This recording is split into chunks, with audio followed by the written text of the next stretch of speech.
সৎ নিষ্ঠাবান ভালো মানুষ যদি খাদিজা তুমি পেতে চাও, তাহলে একজন মানুষ আছে যাকে সবাই বলে আল আমিন, বিশ্বাসী, তাকে তোমার প্রয়োজন হবে। কিভাবে তিনি তাকে প্রস্তাব দিবেন যে আমার ব্যবসায়িক কাফেলায় যুক্ত হয়ে যান? পয়গম্বর আরবি সাল্লাল্লাহু আলাইহি সাল্লামের চাচাকে বলার সাথে সাথে পয়গম্বর নিজেও রাজি হয়ে গেলেন। আল্লাহর পয়গম্বর রাজি হয়ে গেলেন তার ব্যবসায়িক কাজে সহযোগিতার জন্য। তিনি চাকরিতে জয়েন করলেন, সফরে বের হয়ে গেলেন। সফরে বের হয়ে যাওয়ার পরে আবার যখন ব্যবসায়িক কাফেলা নিয়ে আল্লাহর পয়গম্বর ফিরে আসলেন, এবার মায়েসারাকে খাদিজাতুল কুবরা ব্যবসার হিসাব নেওয়ার জন্য জিজ্ঞেস করতেছে, ব্যবসার খবরটা বলি, আমার ব্যবসায়িক কাফেলা গেছে, খবরটা দিবে না? খবর জিজ্ঞেস করলেন মাইসারাকে। মাইসারা বলে, খাদিজা, অন্য অন্য সময় আমাদের ব্যবসার যে হালাত, এবার একটু ভিন্ন হালাত। এবারে কিছু ব্যতিক্রম ঘটনা ঘটেছে, যা যদি আপনাকে বলি তাহলে অবশ্যই আপনি অভিভূত হয়ে যাবেন। খাদিজাতুল কুবরা বলল, হ্যাঁ অবশ্যই বলো। আমরা যখন কাফেলা নিয়ে যাই, এই কাফেলা নিয়ে যখন আমরা গন্তব্যস্থানে পৌঁছে যাই, অন্য অন্য সময় যেমন সময় লাগে নির্দিষ্ট স্থানে পৌঁছাতে, এবার আমাদের অর্ধেক সময় কমে আমরা নির্দিষ্ট স্থানে পৌঁছে যাই। বলেন সুবহানাল্লাহ। এই লোককে নিযুক্ত করার পরে যেখানে পৌঁছতে আমাদের সময় লাগে নির্দিষ্ট যে সময়, এর চেয়ে অর্ধেক সময় আমরা পৌঁছে গিয়েছি। সুবহানাল্লাহ। শুধু তাই নয়, যেখানে আমরা ব্যবসায়ের জন্য মাল আমরা যখন বাজারে উঠালাম, সকল মানুষ আশেপাশের দোকানে না গিয়ে কেবল আমাদের দোকানে ভিড় জমাতে লাগলো। অন্য সময় আমরা ব্যবসায়িক পণ্য যে সময় নিয়ে বিক্রি করি, এর চেয়ে খুব দ্রুত কম সময়ের ভিতরে আমাদের পণ্যগুলো বিক্রি হয়ে যায়। বলেন সুবহানাল্লাহ। শুধু তাই নয়, আশ্চর্য, এই যুবককে নিযুক্ত করার পরে আরো আশ্চর্য ঘটনা ঘটল। আমরা অন্য অন্য সময় ব্যবসায় একই রকম মাল নিয়ে যেই পরিমাণ লাভবান আমরা হই, ও খাদিজা, এবার আমরা দেখতে পেলাম এর চেয়ে ডাবল লাভবান আমরা হয়েছি। বলেন সুবহানাল্লাহ। শুধু তাই নয়, আরো কিছু আশ্চর্য ঘটনা যা আমি না বলে তোমাকে পারি না। আমরা যখন ব্যবসায়িক কাফেলা নিয়ে রৌদ্রের ভিতরে, তীব্র রোদের ভিতরে যখন আমরা একটা গাছের আশ্রয় যখন আমরা বসলাম, আমরা দেখতে পেলাম যে নিয়ম হচ্ছে সূর্য যখন আস্তে আস্তে ডুবতে থাকবে, গাছের ছায়াটাও কমতে থাকে, ঠিক না? কিন্তু এই যুবক যখন গাছের নিচে বসলো, সূর্য ডুবে যায়, তারপরও গাছের ছায়া বন্ধ হয় না। এই গাছটা যুবকটারে ছায়া দিতে থাকে। বলেন সুবহানাল্লাহ। শুধু তাই নয়, আরেকবারের ঘটনা, এই যুবক একটা মৃত গাছের এখানে বসলো। মৃত গাছের নিচে বসার পরে আমরা যখন তার সাথে বসলাম, হঠাৎ করে দেখলাম গাছটা তাজা হয়ে গেল, গাছে পাতা ছাড়লো, তাকে ছায়া দিতে লাগলো। বলেন সুবহানাল্লাহ।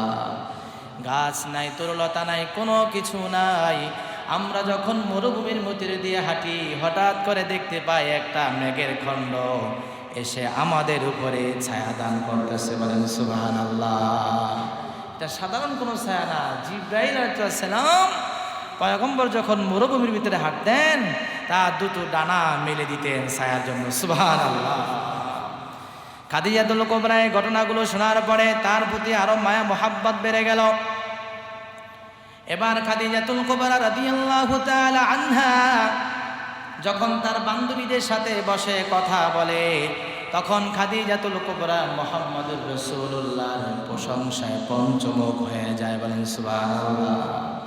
কারণ যার অন্তরের ভিতরে যেটা আছে সেটা তার মুখ থেকে বেশি প্রকাশ পাবে, যে যারে বেশি ভালোবাসে। তো বান্ধবীরা বললেই ফেললো, তুমি কি মুহাম্মদের প্রতি আকৃষ্ট হচ্ছ নাকি? হ্যাঁ, তুমি বললে আমি প্রস্তাব দিব। বলে কিভাবে বলি, তাকে কিভাবে বলি? সমস্যা নাই, আমরাই প্রস্তাব দিব। এই মায়েসারা এবং তাদের বান্ধবী কয়েকজন দায়িত্ব নিয়ে মুহাম্মদুর রাসূলুল্লাহর কাছে গেল। গিয়ে বলে, মুহাম্মদ, তুমি বয়স তো ভালো হয়েছে, 25 বছর বয়স ভালো হয়েছে, বিবাহ শাদী কি করবা না? পয়গম্বর বলেন, আমার মা নাই, আমার বাবা নাই, আমার সম্পদ নাই, আমি গরিব মানুষ, আমাকে কে মেয়ে বিবাহ দিবে আমার কাছে? এটা বলার পরে মায়েসারা বলল, চিন্তা করবা না, সে ব্যবস্থা আমরা করব। এমন একজন নারী আছে যে নারীর মতন ধনী এই মক্কার জমিনে আর কেউ নাই। এই মক্কার জমিনে নারীর মতন ধনী আর নারী কেউ নাই। তুমি যদি রাজি থাকো তাহলে তার সাথে আমরা তোমার বিবাহ বন্ধনে আবদ্ধ করে দিতে পারি। পয়গম্বর আরবি সাল্লাল্লাহু আলাইহি সাল্লাম বললেন, আমার চাচা যেহেতু জীবিত আছে, আমার অভিভাবক, আমার ওই চাচা যদি বলে হ্যাঁ তাহলে আমি করব, চাচা যদি না বলে তাহলে আমি বিবাহ করব না। সবাই চাচার কাছে গিয়ে বলল, আপনার ভাতিজার জন্য উপযুক্ত পাত্রী আমরা পেয়েছি। আল্লাহর নবীর চাচা যান খাদিজাতুল কুবরার প্রস্তাব শুনে খুশি হয়ে গেলেন এবং নিজে দেরি না করে খুতবা দেওয়ার জন্য নিজে দাঁড়িয়ে খুতবা দিয়ে বিবাহ পড়ায় দিলেন। বলেন সুবহানাল্লাহ। নিজেই দাঁড়া নিজেই খুতবা দিলেন এবং খাদিজার সাথে বিবাহ পড়ায় দিলেন। পয়গম্বরের বয়স 25 আর আম্মাজানের বয়স হলো 40। সুবহানাল্লাহ। এখান থেকে একটি শিক্ষণীয় একটি বিষয়, কিছু গদ্দপ নাস্তিক মুরতাদরা আমাদের নবীকে নারী নবী বলে, নাউজুবিল্লাহ বলে। আপনারা যারা শিক্ষিত যুবক, দেখতে সুন্দর, আপনাকে যদি বলা হয় আপনার চেয়ে বয়স্ক একটা নারী, 40 বছরের না, আপনার চেয়ে বয়সের বেশি, বিবাহ করতে, আপনি কি রাজি হয়ে যাবেন? আপনার কাছে খারাপ লাগবে না বিষয়টা? তাহলে আপনি তো চান না, সেখানে 40 বছরের একজন নারী, একটা টকটকে যুবক, আবার কে রাহমাতুল্লিল আলামিন, যদি এখনো প্রকাশ হয় না তিনি নবী, কিন্তু সব আলামত আছে। তো বিবাহ বন্ধনে আবদ্ধ করে দিলেন। রাসূল করিম সাল্লাল্লাহু আলাইহি ওয়াসাল্লাম জীবন যাপন করতেছেন এবং আল্লাহ নবী বলছেন যে আমার খাদিজা যদি বেঁচে থাকতো তাহলে আমার জীবনে আমি আর কোনো বিবাহ করতাম না। আল্লাহু আকবার। আর পয়গম্বর আরবি সাল্লাল্লাহু আলাইহি ওয়াসাল্লামের প্রত্যেকটা বিবাহ হয়েছে আল্লাহ তাআলার ইশারায়। কার ইশারায় বলেন? আল্লাহর ইশারায়। আল্লাহ তাআলা জানে নবীর একাধিক বিবাহ নিয়ে জালেমরা কথা বলবে, এই জন্য আল্লাহ প্রথমে কি করলেন? বৃদ্ধা নারী বিবাহ করায় দিলেন আল্লাহ তাআলার হুকুমে, যেন কেউ নবীর চরিত্রের উপরে কলম ধরার দুঃসাহস না করে। সুবহানাল্লাহ। প্রিয় ভাইয়েরা আমার, এই আয়েশা রাদিয়াল্লাহু তাআলা আনহা কত বড় একজন সাহাবা, আল্লাহ তাআলার কাছে কত প্রিয় একজন বান্দি। নারীদের জন্য তিনি উপদেশ রেখে গেলেন, তিনি দৃষ্টান্ত রেখে গেলেন। পয়গম্বর আরবি সাল্লাল্লাহু আলাইহি সাল্লাম 25 বছর পাড়ি দিয়ে যখন তিনি 40-এর কোঠায় যখন একদিন হেরা গুহাতে হঠাৎ করে জিবরাইল আমিন এসে বলেন, ইকরা বিসমি রাব্বিকাল্লাযী খালাক, খালাকাল ইনসানা মিন আলাক, ইকরা ওয়া রাব্বুকাল আকরাম, আল্লাযী আল্লামা বিল কলাম, আল্লামাল ইনসানা মা লাম ইয়ালাম। এই কোরআনের মাধ্যমে আল্লাহর পয়গম্বরের উপরে সর্বপ্রথম ওহী নিয়ে আসলেন। জিবরাইল চাপ দিলেন, চাপের কারণে পয়গম্বরের শরীরে জল চলে আসলো। এই পয়গম্বর আরবি সাল্লাল্লাহু আলাইহি সাল্লাম এভাবে হেরা গুহাতে 40 দিন কাটান। 40টা দিন, একদিন 2 দিন পর পর আম্মা খাদিজাতুল কুবরা বুক ঘেঁষা দিয়ে দিয়ে পয়গম্বরের জন্য নাস্তা নিয়ে যেতেন। বলেন সুবহানাল্লাহ। তার এই ঘটনা দেখে আল্লাহ খুশি হয়ে গেছে, আরশ খুশি হয়ে গেছে এবং আল্লাহ পাক রব্বুল আলামিন জিবরাইলের মাধ্যমে বললেন, জিবরাইল, এই যে খাদিজা আসতেছে, আমার সালামটা তুমি মুহাম্মদের কাছে দিবা, মুহাম্মদ যেন আমার পক্ষ থেকে খাদিজাকে সালাম দিয়ে দেয়। সুবহানাল্লাহ। জিবরাইল আলাইহিস সালাম আসলেন, এসে বললেন, ওগো পয়গম্বর, আল্লাহ পাক রব্বুল আলামিন খাদিজাকে সালাম দিয়েছেন। খাদিজার কাছে যখন সালাম করা হলো, আসসালামু মিনাল্লাহ ওয়া মিন্নি, আল্লাহর পক্ষ থেকে সালাম এবং আমার পক্ষ থেকে সালাম। খাদিজাতুল কুবরা কত বড় বুদ্ধিমতী নারী। সালাম দিলে তো সালামের উত্তর দিতে হয়, ঠিক না? তো তিনি উত্তরটা কিভাবে দিবেন? তিনি কি বলবেন? ও আলাল্লাহি সালাম? না, আল্লাহর উপরে তো সালাম দেওয়া যায় না, কারণ আল্লাহ নিজেই তো সালাম, আল্লাহ নিজেই হলো শান্তি। তিনি আবার কিভাবে তার উপরে কি শান্তি বর্ষণ করবেন? কত বড় বুদ্ধিমতী নারী খাদিজাতুল কুবরা রাদিয়াল্লাহু তাআলা আনহা।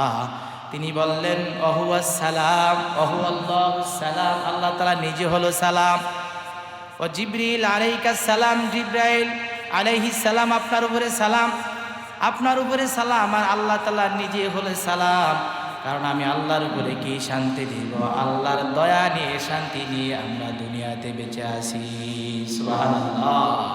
কত বড় বুদ্ধিমতী, এমন বুদ্ধিমতী, এবং আল্লাহ তাআলাকে এই পরিমাণ জয় করেছেন যে আল্লাহ তাআলা আসমান থেকে জমিনে খাদিজাকে সালাম পাঠিয়ে দেন। সুবহানাল্লাহ। রাসূল করিম সাল্লাল্লাহু আলাইহি ওয়াসাল্লাম যখন দ্বীনের দাওয়াত নিয়ে যখন রাসূলুল্লাহ সাল্লাল্লাহু আলাইহি সাল্লাম তিনি একদিন এভাবে চাদর মুড়ি দিয়ে কান্না করতেছেন আল্লাহর পয়গম্বর গায়ে জ্বর উঠে গেছে জিবরাইলের চাপের কারণে। কারণ সত্য বাড়ি নিয়ে আসছে, কোরআন অনেক দামি, এই জন্য কোরআন দামি হওয়ার কারণে আল্লাহর পয়গম্বরকে চাপ দেওয়ার সাথে সাথে পয়গম্বরের গায়ে জ্বর উঠে যায়। খাদিজাকে বলে সাম্মিলুনি সাম্মিলুনি, ও খাদিজা আমাকে কম্বল দিয়ে জড়িয়ে ধরো। আল্লাহর পয়গম্বরকে কম্বল দেওয়া হলো। আল্লাহর পয়গম্বর কম্বলের নিচে গুনগুন করে কান্না করে। খাদিজা বলে পয়গম্বর আমার বুঝতে বাকি নাই আপনি কেন কান্না করেন। ওরাকা ইবনে নাওফাল বলছে আপনি একজন সত্য নবী, ওই সত্য বাণী আপনার কাছে চলে আসছে, আমার আর বুঝতে বাকি নাই। ও পয়গম্বর শুনে রাখেন, পৃথিবীর কোন মানুষ যদি আপনার উপর ঈমান না আনে, আমি খাদিজাতুল কুবরা ঘোষণা করলাম আপনার হাতে কালিমা পড়ে মুসলমান হয়ে গেলাম। বলেন সুবহানাল্লাহ। পৃথিবীর ইতিহাসে প্রথম ঈমানদার খাদিজাতুল কুবরা রাদিয়াল্লাহু তাআলা আনহা। প্রিয় ভাইয়েরা আমার, এই খাদিজাতুল কুবরা রাদিয়াল্লাহু তাআলা আনহা কত বড় পবিত্র নারী ছিল। পয়গম্বর আরবি সাল্লাল্লাহু আলাইহি ওয়াসাল্লাম একবার যখন খাদিজার ইন্তেকালের পরে যখন আম্মা জান আয়েশার সাথে আল্লাহর নবীর বিবাহ হয়, আল্লাহর নবীর বিবাহ হওয়ার পরে আয়েশার সাথে কয়েকদিন তারা দিন যাপন করেন, কয়েকদিন কাটে। এর মধ্যে হঠাৎ করে মাঝে মধ্যে সময় পেলে পয়গম্বর আরবি সাল্লাল্লাহু আলাইহি ওয়াসাল্লাম কথার ফাঁকে ফাঁকে, কাজের ফাঁকে ফাঁকে আয়েশার ঘরে দাঁড়ায় দাঁড়ায় খাদিজার প্রশংসা করে। বলেন সুবহানাল্লাহ। আন উম্মিল মুমিনিন আয়েশা রাদিয়াল্লাহু তাআলা আনহা قالت কানা রাসূলুল্লাহ সাল্লাল্লাহু আলাইহি ওয়াসাল্লাম ইযা যাকারা খাদিজাতা ফাআসনা ফাআহসানাস সানা। আম্মা জান আয়েশা বলেন পয়গম্বর যখন খাদিজার প্রশংসা করতেন তো উত্তমভাবে প্রশংসা করতেন। বলেন সুবহানাল্লাহ। তিনি একদিন বললেন কদ আবদালাকাল্লাহু খায়রাম মিনহা, পয়গম্বর খাদিজার চাইতেও তো আল্লাহ তাআলা আপনাকে উত্তম নারী দান করেছেন। এই কথা শোনার পরে পয়গম্বর রাগান্বিত হয়ে যায়। রাগান্বিত হয়ে পয়গম্বর বলেন মা আবদালানিল্লাহু খায়রাম মিনহা, ও আয়েশা শুনে রাখো আমার খাদিজার চাইতে উত্তম কোন নারী আমার আল্লাহ আমাকে দান করে নাই। সুবহানাল্লাহ। আমার খাদিজার চাইতে উত্তম কোন নারী আল্লাহ তাআলা আমাকে দান করে নাই। সুবহানাল্লাহ। এরপরে পয়গম্বর আরবি সাল্লাল্লাহু আলাইহি সাল্লাম আয়েশা রাদিয়াল্লাহু তাআলা আনহাকে বোঝাবার জন্য বললেন কেন আমার খাদিজার চাইতে উত্তম কোন নারী আমার জীবনে আসেনের কারণ হলো, আল্লাহর নবী কয়েকটা কারণ বয়ান করলেন, চারটা কারণ বয়ান করলেন। এক নম্বর পয়গম্বর বললেন কদ আমানাত বি ইয কাফারা বিন্নাস। ও আয়েশা শোনো, যখন সব মানুষ আমাকে অস্বীকার করে আমার খাদিজা ওই সময় আমার উপরে ঈমান আনে। বলেন সুবহানাল্লাহ। ওয়া সাদ্দাকাতনি ইয কাফারা ইয কাযাবা বিন্নাস। সব মানুষ যখন আমাকে মিথ্যাবাদী বলে ওই সময় আমার খাদিজা আমাকে সত্যবাদী বলে, শুধু চিল্লায় চিল্লায় আমাকে সত্যবাদী বলে। বলেন সুবহানাল্লাহ। ওয়া ওয়াসাতনি বিমালিহা, সবাই যখন এতিম মনে করে, আমাকে নিঃস্ব ভাবে, সবাই যখন আমাকে সমাজ থেকে দূরে রাখতে চায়, কারণ আমার বাবা নাই, আমার মা নাই, আমার কেউ নাই, আমার দুনিয়াতে কেউ নাই, মা বাবা বলতে কেউ নাই, ধন সম্পদ নাই, সবাই আমাকে অসহায় ভাবে। এমন সময় আমার খাদিজা তার সকল মাল সম্পদ আমাকে দান করে আমার ইজ্জত সম্মানকে সমাজে উঁচু করে তুলেছে। বলেন সুবহানাল্লাহ। 4 নাম্বার হলো ওয়ারাযাকানি বিন্নাস। আল্লাহর পয়গম্বর বলেন 4 নাম্বার হলো আমার কোন স্ত্রী থেকে সন্তান আসে নাই, আমার যে কয়টা সন্তান আসছে খাদিজার ঘর থেকে আসছে। বলেন সুবহানাল্লাহ। পরবর্তীতে আল্লাহ নবীর কিছু স্ত্রী থেকে সন্তান আসছে, কিন্তু নবীর এই ঘটনা, এই কথা বলার আগে আর কোনো সন্তান ছিল না, সব ছিল খাদিজাতুল কুবরার গর্ভ থেকে আসছে। ফাতেমা কার ঘরের মেয়ে? এই ফাতেমা যিনি জান্নাতি হবেন, যে ফাতেমার থেকে আসছে হাসান হোসেন, নবীর বংশ আসছে, ওই ফাতেমা সেই খাদিজাতুল কুবরার গর্ভেই জন্মগ্রহণ করেছে। সুবহানাল্লাহ। এই হলো খাদিজাতুল কুবরার মানাকিব। খাদিজাতুল কুবরা কত বড় দামি নারী ছিলেন, আরও বহু ঘটনা আছে, বললে জুমাতে সময়ের সংকুলান হবে না, সংক্ষেপে বললাম। এখান থেকে খাদিজাতুল কুবরার জিন্দিগি থেকে নারীদের জন্য শিক্ষণীয় 1 নাম্বার, নারীরা যদি একটু ধনী হয়, টাকাওয়ালা হয়, বড় লোকের মেয়ে হয়, ধনীদের মেয়ে হয়, ধনীদের স্ত্রী হয়, হ্যাঁ, ধনী ব্যক্তির বোন হয়, তাহলে বেপর্দা থেকে শুরু করে, খুনা থেকে শুরু করে তারা উচ্ছৃঙ্খল হয়ে যায়। আপনারা বলেন, খাদিজাতুল কুবরাকে তহুরা যেই উপাধি দেওয়া হয়েছে, কোন যুগে দেওয়া হয়েছে? আইয়ামে জাহিলিয়াতের যুগে দেওয়া হয়েছে। তিনি কি ছিলেন? আন্তর্জাতিক একজন বড় ব্যবসায়ী ছিলেন। মক্কায় তার মতন বড় ব্যবসায়ী আর কেউ ছিল না। সুবহানাল্লাহ। এখান থেকে নারীদের শিক্ষা হলো, আমরা যত ধনী হই না কেন, যেন টাকাওয়ালা হই না কেন, কখনোই নারী তার ইজ্জত বিক্রি করতে পারে না। সে তার ঈমানকে কখনো নষ্ট করতে পারে না, সে তার আমলকে কখনো নষ্ট করতে পারে না।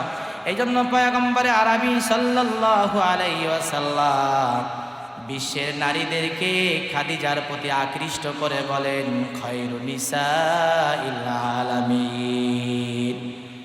মারইয়াম বিনতু ইমরান ও খাদিজাতু বিনতু খুয়াইলিদ। পয়গম্বরে আরবি সাল্লাল্লাহু আলাইহি ওয়াসাল্লাম বলেন, নারীদের ভিতরে শ্রেষ্ঠ নারী হলো আমার যুগের, আগের যুগ যে যুগ ছিল ওই যুগের নারীদের শ্রেষ্ঠ নারী হলো মারিয়াম বিনতে ইমরান। ইমরান আলাইহিস সালাতু ওয়াস সালামের মেয়ে মারিয়াম, ঈসা নবীর মা।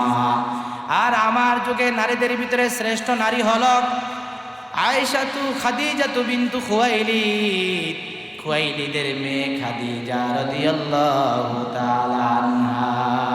সুবহানাল্লাহ।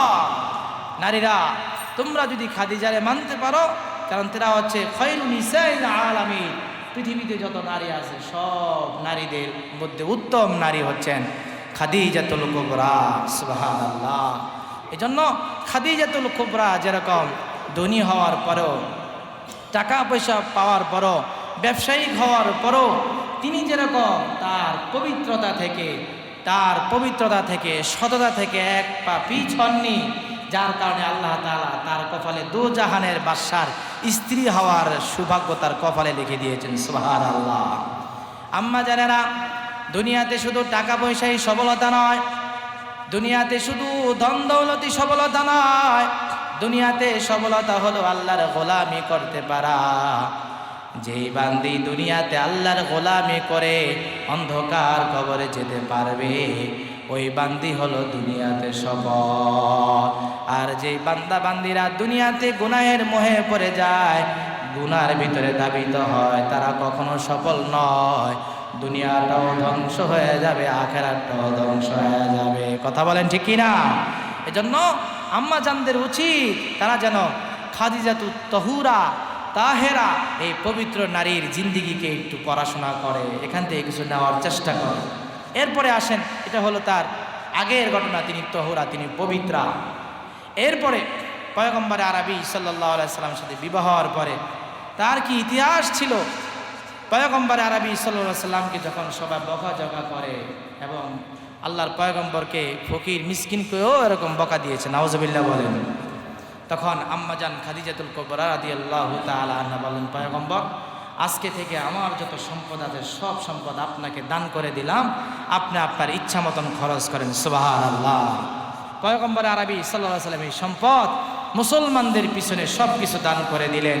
আম্মাজান খাদিজাতুল কুবরা রাদিয়াল্লাহু তাআলা আনহু কত বড় একজন সাহাবী ছিলেন, পয়গম্বরের মন জয় করেছিলেন, আল্লাহর মন জয় করেছিলেন, যার মতো দুনিয়ার মক্কার ভিতরে আর কেউ ছিল না।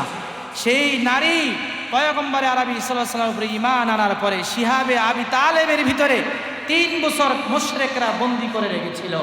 সেখানে খাদিজাতুল কুবরা সহকারে সকল সাহাবায়ে কেরাম, ইতিহাসের পাতায় লেখা আছে সাহাবায়ে কেরামের ঘটনা। সেই শিহাবে আবি তালেবের ভিতরে কাফের মুশরিকরা খাবার দাবার যখন বন্ধ করে দেয়, আল্লাহর পয়গম্বর সহকারে আম্মাজান সহকারে এবং সাহাবায়ে কেরাম খাদ্য পাত্র সব কিছু শেষ হয়ে যাওয়ার পরে গাছের পাতা খেয়েছে।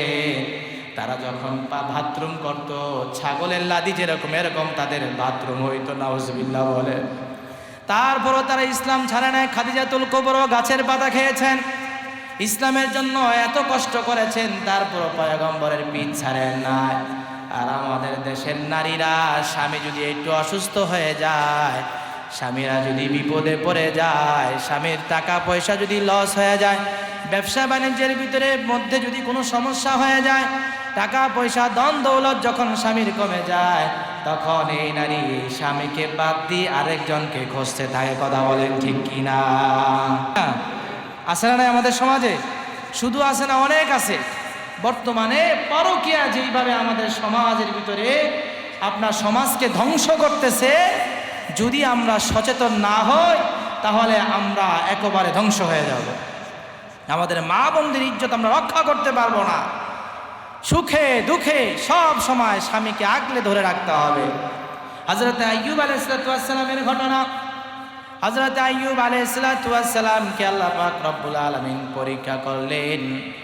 এমন এক পরীক্ষা আল্লাহ তাআলা আইয়ুব নবীর করলেন যে তার পুরো শরীরের ভিতরে পোকা হয়ে গেল। সবাই তার কাছ থেকে বিদায় নিয়ে চলে গেল, কিন্তু একজন স্ত্রী যায় না, তার নাম হলো রহমা অথবা রহিমা। এই বিবি যায় না। আইয়ুব নবী বলে, তুমি তোমার জীবনকে আমার সাথে থেকে নষ্ট করো না, তুমি চলে যাও। অন্যরাও চলে গিয়েছে, তুমিও চলে যাও। আমার আল্লাহ আমাকে যেদিন ভালো করবেন অথবা আমার ব্যাপারে যে ফয়সালা নেবেন তা আমি মেনে নিতে প্রস্তুত। রহমা বলে, না স্বামী না, আপনার সাথে আমার শরীয়তে বিবাহ বন্ধনে আবদ্ধ হয়েছি আল্লাহর হুকুমে। আপনি যতদিন দুনিয়াতে বেঁচে থাকবেন আপনাকে ছেড়ে আমি কোথাও যাব না। বলেন সুবহানাল্লাহ। কোথাও যাব না। এই নারীর দোয়া, নারীর সেবা, এই নারীর ভালোবাসা এবং হযরত আইয়ুব আলাইহিস সালামের কান্না। হযরত আইয়ুব আলাইহিস সালাম এক পর্যায়ে দেখলেন একজন বিবি অসহায়, সন্তানগুলো অসুস্থ হয়ে গিয়েছে, সবাই আমার থেকে দূরে সরে যায়। হযরত আইয়ুব কান্না করতে লাগলো, আল্লাহ তুমি আমাকে ভালো করে দাও।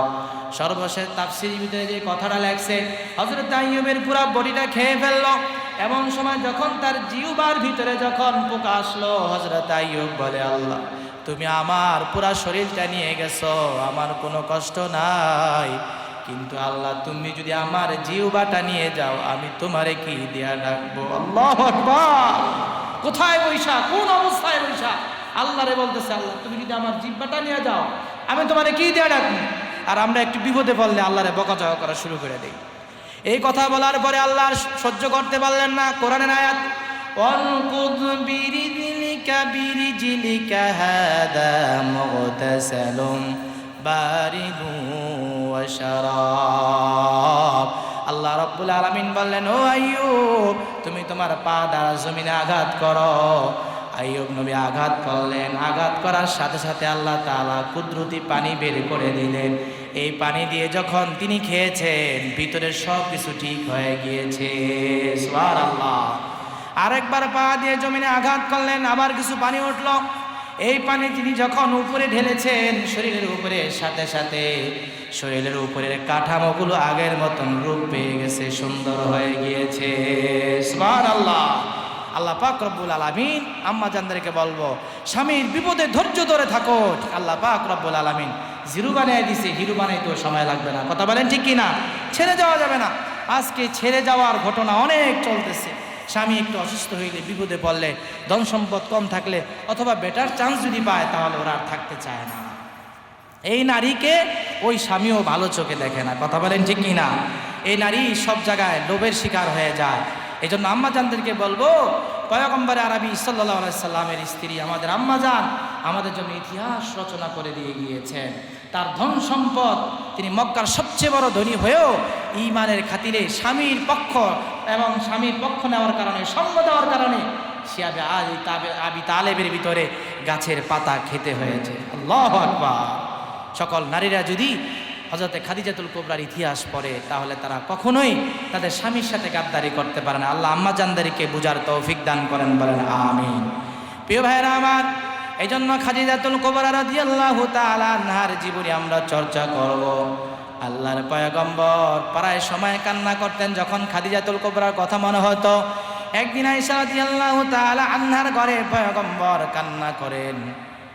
আয়েশা রাদিয়াল্লাহু তাআলা আনহা বলে, পয়গম্বর আমার ঘরে এসে কোন জিনিসে, কোন কথায়, কোন কষ্ট পেয়েছেন আপনি? কোনো কাজে কষ্ট পেয়েছেন যে আপনার চোখে পানি কেন আসবে? ওগো পয়গম্বর, আপনার চোখে পানি দেখতে চাই না, আপনার মুখে হাসি আমি দেখতে চাই। আপনি কেন কান্না করেন? পয়গম্বর আরবি সাল্লাল্লাহু আলাইহি ওয়াসাল্লাম বলেন, রে আয়েশা, তুমি আমার সুখের জীবনের বিবি, আর আমার খাদিজা আমার দুঃখের জীবনের বিবি। সুবহানাল্লাহ। এখন তো এই যে হেরা গুহা, এটা তো আপনারা যারা গেছেন, আমি শুনছিলাম যে এখানে নাকি বলে সিঁড়ি করা আছে। হ্যাঁ, সিঁড়ি দিয়ে ওঠে বা রাস্তা করে দেওয়া হয়েছে, ওখানে দোকানপাটও বলে আছে। আর ওই সময় তো কিছুই ছিল না, একেবারে পাথর বুক ঘেঁষা দিয়ে দিয়ে পয়গম্বরের জন্য 40 দিন আম্মাজান খাবার নিয়ে গিয়েছেন। সুবহানাল্লাহ। একজন নারী কত কষ্ট করেছেন ইসলামের জন্য। এই জন্য পয়গম্বর বলেন, তুমি আমার সুখের জীবনের বিবি, আর আমার খাদিজা আমার কষ্টের জীবনের বিবি। আমার খাদিজার কথা যখন মনে হয়, আমি কান্না ধরে রাখতে পারি না। আল্লাহ আমার খাদিজাকে আপনি মাফ করে দেন, বলেন সুবহানাল্লাহ। পয়গম্বর খাদিজার জন্য দোয়া করতেন এবং খাদিজার প্রতি রাজি ছিলেন। হ্যাঁ, আল্লাহ নবীর হাদিস আছে, যদি কোনো নারী মারা যায় আর তার স্বামী আর স্বামী যদি তার স্ত্রীর উপরে রাজি থাকে, ওই নারী জান্নাতি। সুবহানাল্লাহ। এই জন্য আম্মা জানদেরকে বলবো, আম্মা জান স্বামীকে খুশি করেন, স্বামীর প্রতি রাজি থাকেন, খুশি থাকেন, এমন কাজ করেন যেন আপনার অনুপস্থিতিতে স্বামী এটা ফিল করে এবং আপনাকে খুঁজতে থাকে। যদি এমন কাজ করতে থাকেন, স্বামী যদি আপনার প্রতি রাজি হয়ে যায়, আমার পয়গম্বরের হাদিস বলে আপনি নিশ্চিত জান্নাতি। সুবহানাল্লাহ। শুধু তাই নয়, আম্মা জান রাদিয়াল্লাহু তাআলা আনহার জন্য আল্লাহ পাক রব্বুল আলামিন সুসংবাদ পাঠিয়ে দিলেন, ও পয়গম্বর চিন্তা করবেন না, আপনার এই স্ত্রী খাদিজার জন্য আবশিরহা বিবাইতিন ফিল জান্নাহ, জান্নাতের মধ্যে আমি আল্লাহ পাক রব্বুল আলামিন তার জন্য একটা ঘর বানায় দেব। বলেন সুবহানাল্লাহ। লা সাখাবা ফিহি ওয়ালা নাসাব। আল্লাহর পয়গম্বর ওই হাদিসের ভিতরে বলেন, ওই ঘরের ভিতরে কোনো কষ্ট নাই, কোনো ক্লেশ নাই, শান্তির একটা ঘর আমার আল্লাহ তাআলা আমার খাদিজাকে দান করবেন। বলেন সুবহানাল্লাহ। যেই নারী স্বামীকে মানবে, স্বামীর কথা মেনে চলবে, স্বামীর উপরে রাজি থাকবে, স্বামী তার উপরে রাজি থাকবে, আল্লাহ তাআলা তার জন্য জান্নাতে একটা ঘর বানায় দিবেন। বলেন সুবহানাল্লাহ। এই জন্য আম্মা জানদেরকে বলবো, খাদিজাতুল কুবরার ইতিহাস পড়েন, আপনাদের জিন্দেগি পরিবর্তন হয়ে যাবে। সাহাবায়ে কেরামের জিন্দেগি পড়েন, আমিনু কামা আমানান নাস। সাহাবায়ে কেরামের জিন্দেগি আমাদের জীবনের প্রত্যেকটা, একেবারে নিজের জীবন থেকে শুরু করে সামাজিক রাষ্ট্রীয় পর্যায়ে প্রত্যেকটা সেক্টরে যদি সাহাবায়ে কেরামকে অনুসরণ করা হয়, তাহলে দেশ জাতি নিরাপদ থাকবে। ধন্যবাদ জানাই বাংলাদেশের সেনাবাহিনীদেরকে এবং সেনাপ্রধানকে এবং সরকারকে। প্রিয় ভাইরা আমার, আপনারা জানেন যে সেনাবাহিনীদের 4টা ব্যাটালিয়ন তৈরি করা হয়েছে 4 জন খলিফার নামে। সুবহানাল্লাহ বলবেন না? 4 খলিফা, একজনকে হযরতে আবু বকর, 2 নম্বর হলেন হযরতে ওমর, 3 নম্বরে হযরতে উসমান, 4 নম্বরে হযরতে আলী। 4 জন সাহাবীর নামে। এই জন্য বাবু দাদারা যারা আছে ওদের পাড়ায় আগুন লেগে গেছে, ওরা অলরেডি হট্টগোল শুরু করে দিয়েছে। কি বলে? মুসলমানরা যদি আবু বকর, উসমান, ওমর এদের আদর্শ লালন করে তাহলে পৃথিবীর কোনো শক্তি তাদের সাথে পারবে না। কথা বলেন ঠিক কি না? কারণ হযরত ওমর রাদিয়াল্লাহু তাআলা এমন বড় শাসক ছিলেন যে কাফের মুশরিকরা পর্যন্ত ওমর কেমন তারে দেখার জন্য একটু মক্কায় আসতো। সুবহানাল্লাহ! কেমন সে লোক যার দাপটে সারা পৃথিবী থরথর করে কাঁপে। সুবহানাল্লাহ! তাকে দেখার জন্য বিভিন্ন মানুষ, এখন তো বিমান দেওয়া যায়, আরে বিমানের যুগ ছিল না। 1 মাস 2 মাস এরকম 3 মাস সময় পাড়ি দিয়ে ওমরকে শুধু দেখতে আসছো। কে সে ওমর? যার খবর, যার দাপট সারা বিশ্বে ছড়িয়ে পড়েছে, কে তাকে দেখার জন্য আসতো? অর্ধজাহানের বাদশা। একজন কবি বড় চমৎকার বলেছেন, কেন 4 খলিফার নামে বানানো হয়েছে? 4 খলিফার 4টা বিশেষ গুণ রয়েছে। যদি এই কোনো রাষ্ট্র যদি এই 4টা গুণ যদি মানতে পারে তাহলে ওই রাষ্ট্রের ভিতরে আল্লাহ তাআলা শান্তি দিয়ে দিবেন। সেনাবাহিনীরা যদি এই 4টা গুণ মানে তাহলে পৃথিবীর কোনো শক্তি আমাদের এই দেশের সেনাবাহিনীর সাথে কুলাতে পারবে না। কথা বলেন ঠিক কি না? 1 নাম্বার হলো হযরত আবু বকর থেকে আসছে সিদ্দিক, সত্যবাদিতা। দেশের জনগণ, দেশের মানুষ, দেশের প্রশাসন এবং প্রত্যেকটা সেক্টরের মানুষ যদি সত্যবাদী হয়ে যায় তাহলে আল্লাহ পাক রব্বুল আলামিন ওই জাতির প্রতি নেয়ামত, রহমত সব কিছু দিয়ে ভরপুর করে দেয়। সুবহানাল্লাহ! দুনিয়া কি সাদাকত মে তেরা নাম রহেগা, সিদ্দিক তেরা নাম সে ইসলাম রহেগা। दुनिया की अदालत में तेरा नाम रहेगा, फारूक तेरे नाम से इस्लाम रहेगा। दुनिया की शुजावत में तेरा नाम रहेगा, उस्मान तेरा नाम से इस्लाम रहेगा। दुनिया की सखावत में तेरा नाम रहेगा, उस्मान तेरा नाम से इस्लाम रहेगा। दुनिया की शुजावत में तेरा नाम रहेगा, आली तेरा नाम से इस्लाम रहेगा। বড় চমৎকার করে কবি 4 জন বড় বড় খলিফার 4টা গুণ বয়ান করেছেন। আবু বকর হলো সিদ্দিক। সবার যদি আবু বকরকে ফলো করে তখন সত্যবাদিতার গুণ চলে আসবে। হযরত ওমরের ভিতরে আসিল আপনার আদালত, ন্যায় বিচার কাকে বলা হয়। আজকে আমাদের দেশ ন্যায় বিচারে ভুগতেছে। কথা বলেন ঠিক কি না? কোথাও আমরা বিচার পাই না। যদি এই হযরত ওমরের নামে যা করা হয়েছে যদি আবার এগুলাকে ফলো করা হয়, হযরত ওমরকে ফলো করা হয়, ইনশাআল্লাহ এই দেশের প্রত্যেকটা রন্দে রন্দে ন্যায় বিচার পৌঁছে যাবে ইনশাআল্লাহ। কথা বলেন ঠিক কি না? হযরত উসমান সুজাআত, তিনি ছিলেন, হযরত ওসমান ছিলেন সাখাওয়াত, দানশীল। আল্লাহ তাআলা তাকে ধনী বানাইছেন। যখন মদিনায় গিয়েছিলেন, মদিনায় যাওয়ার পরে পয়গম্বর আরবি সাল্লাল্লাহু আলাইহি সাল্লাম বলেন, আমার মিষ্টি পানি খেতে মনে চায়, সাহাবায়ে কেরামের জন্য কষ্ট হয়, মিষ্টি পানি নাই। কে আসো? এই বীরে মাউনা একটা বীর আছে, এই কূপটাকে তোমরা কে কিনে দিবা ইসলামের জন্য, মুসলমানদের জন্য? তার জন্য আল্লাহ রব্বুল আলামিন জান্নাতের ভিতরে একটা ঘর বানিয়ে দিবে। বলেন সুবহানাল্লাহ। ওমর আর নবীরে কয় না যে ইয়া রাসূলুল্লাহ আমি করবো, এটা না করেই খাদেম রে কয় টাকার বস্তা ভাই কর, কাঁদেলো টাকা নিয়ে আমার সাথে বের হ, আমি পয়গম্বরের কাছ থেকে কি নাই না তারপরে সুসংবাদ শুনবো। সুবহানাল্লাহ। ওসমান চলে গেছে, চলে ইয়াহুদির কাছে বলছে, ইয়াহুদি আমার নবী মিষ্টি পানি খাইব, এই কূপ তুমি আমার কাছে বিক্রি করো, যত টাকা চাও। সুযোগ পায়া মুসলমানের করে কি আর ছাড়ে? সুযোগ পায়া বলল, হ্যাঁ যত চাও ততই, দেখি তুমি কত দিতে পারো। এই দাম অন্তত 50 গুণ বাড়ানো হয়েছে, কূপের যে দাম আছে। হয়তো ওসমান বলে 50 কেন রে, 100 গুণও যদি বাড়াস, আমার ওসমানের তো ধনের সম্পদের অভাব নাই, আমি তা দিয়েই কিনবো। সুবহানাল্লাহ বলবেন না?